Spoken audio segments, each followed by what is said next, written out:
Super এইটের মহা গুরুত্বপূর্ণ ম্যাচে ভারতের মুখোমুখি হতে যাচ্ছে বাংলাদেশ। এখন প্রশ্ন হলো যে বাংলাদেশ ঠিক কি ধরনের একাদশ নিয়ে ইন্ডিয়ার বিপক্ষে খেলবে। আমরা যেটা দেখেছি যে অস্ট্রেলিয়ার বিপক্ষে একটা পরিবর্তন ছিল একাদশে, জাকির আলী অনেকের পরিবর্তে শেখ মাহাদিকে খেলানো হয়েছে। এর আগে নেপাল এবং নেদারল্যান্ডসের বিপক্ষে বাংলাদেশ একই একাদশ নিয়ে খেলেছে, কিন্তু আমার কাছে মনে হচ্ছে যে ভারতের বিপক্ষে একাদশে পরিবর্তন আসতে যাচ্ছে এবং সেটা এক না, সেটা আমার কাছে মনে হয় একাধিক পরিবর্তন আসার সম্ভাবনা রয়েছে। যেমন শরীফ সুস্থ হয়ে গেছে, শরীফ ফিট হয়ে গেছে, এখন শরীফকে অস্ট্রেলিয়ার বিপক্ষে আসলে খেলানো হয়নি। কেন হয়নি সেটা একটা প্রশ্ন। তবে তানজিম সাকিবের যে ফর্ম, আগের ম্যাচেই তানজিম সাকিব যে বল করে এসছে নেপালের বিপক্ষে, তো সেই ক্ষেত্রে তাকে ড্রপ করাটা তো মুশকিলই ছিল বটে। কিন্তু শরীফ বাংলাদেশের পেস ইউনিটের টপ পারফর্মার, সেটাও ভুলে গেলে আসলে চলবে না। এখন আমরা প্র্যাকটিস ম্যাচ যেটা ভারতের বিপক্ষে খেলেছি এবং 60 রানে ম্যাচটা আসলে আমরা হেরেছিলাম, সেই ম্যাচে শরীফ 3.5 ওভার বল করে 26 রান দিয়ে 1 উইকেট নিয়েছিল। 6.78 ছিল তার ইকোনমি রেট। এবং শেখ মাহাদি 4 ওভার বল করে 22 রান দিয়ে একটা উইকেট নিয়েছিল। 5.50 ছিল তার ইকোনমি রেট। তো অস্ট্রেলিয়ার বিপক্ষে শেখ মাহাদিকে আমরা তো প্লেইং 11-এ দেখেছি। আমার কাছে মনে হয় যে ইন্ডিয়ার বিপক্ষেও প্লেইং 11-এ শরীফ আসলে ফিরছেন, শরীফ আসলে ফিরবেন। এখন প্রশ্ন হলো কার পরিবর্তে শরীফ খেলবেন। কারণ বাংলাদেশ কি 4 জন ফাস্ট বোলার নিয়ে নেমে যাবে ভারতের বিপক্ষে?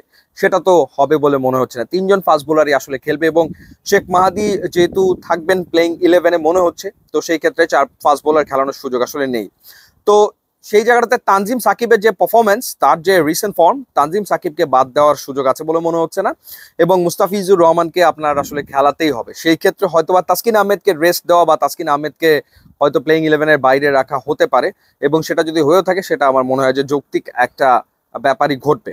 এটা গেল একটা পরিবর্তন। আর একটা পরিবর্তন অবধারিত মনে হচ্ছে, সেটা হচ্ছে ওপেনিং স্লটে, যে জায়গাটাতে আসলে তানজিদ হাসান তামিমের উপরে আস্থা রাখা হয়েছে এবং ব্যাক টু ব্যাক 2টো ম্যাচে 0 রানে আসলে তিনি আউট হয়েছেন। নেপালের বিপক্ষে একেবারে অবিবেচকের মতো একটা শট খেলে আউট হয়েছেন। অস্ট্রেলিয়ার বিপক্ষে মিচেল স্টার্ককে সামলাতে গিয়ে তিনি আসলে বোল্ড হয়ে ফিরেছেন 0 রান করে।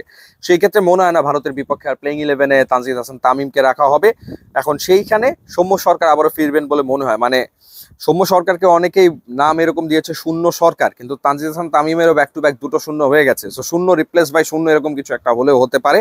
সো সৌম্য সরকার যদি চলে আসেন, সেটা একটা পরিবর্তন। ব্যাটিং অর্ডারটা প্রবাবলি যদি এরকম হয়, সৌম্য সরকারের সাথে এই ম্যাচে লিটন কুমার দাস ওপেনিংয়ে, নাজমুল শান্ত নাম্বার 3-তে, নাম্বার 4-এ যদি তাওহিদ হৃদয় খেলে থাকেন, number 5-এ Shakib Al Hasan, number 6-এ Mahmudullah Riyad, number 7-এ গিয়ে রিশাদ হোসেন, নাম্বার 8-এ গিয়ে শেখ মাহাদি, এরপরে নাম্বার 9-এ গিয়ে তানজিম সাকিব, নাম্বার 10 পজিশনে শরীফুল এবং 11 পজিশনে মুস্তাফিজুর রহমান। এরকম একটা প্লেইং 11 ভারতের বিপক্ষে হবে বলে বা হওয়া উচিত বলে আমার কাছে আসলে মনে হয় ডেফিনেটলি। সো 2 জন বাহাতি ফাস্ট বোলার যদি থাকে, সেটা আসলে বোলিং ডিপার্টমেন্টে বেশ শক্তি যোগাবে।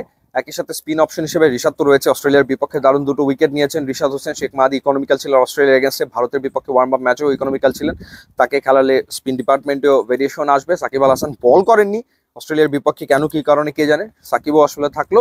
এবং সৌম্য সরকারকে নিলে আপনার যদি প্রয়োজন পড়ে, একটা ওভার হয়তোবা 2টো ওভার কাজে লাগানো যেতে পারে সৌম্য সরকারকে। সো আমার কাছে মনে হয় যে প্লেইং 11টা ভারতের বিপক্ষে এরকম হওয়া উচিত। এখন আপনি কি মনে করছেন, আপনার মতে প্লেইং 11 কিরকম হওয়া উচিত? ডেফিনেটলি সেটা জানাবেন। এবং একই সাথে আপনি প্রেডিক্ট করে পুরস্কারও জিতে নিতে পারেন নগদের সূচনা। সেক্ষেত্রে নগদের অ্যাপে গিয়ে খেলা হবে, নগদের সেগমেন্টে গিয়ে আপনাকে আসলে প্রেডিক্ট করতে হবে। প্রত্যেকটা ম্যাচ নিয়ে আপনি 10টা প্রেডিকশন করতে পারবেন। সর্বোচ্চ প্রেডিকশন যার মিলে যাবে তার জন্য থাকছে ডেইলি, উইকলি এবং mega prize, smartphone, smart TV এবং বাইক। মাথায় রাখবেন, ম্যাচ শুরুর 1 ঘন্টা আগে কিন্তু উইন্ডোটা বন্ধ হয়ে যায়। ইউটিউব এবং ইনস্টাগ্রাম লিঙ্ক আমার পেজে দেওয়া আছে।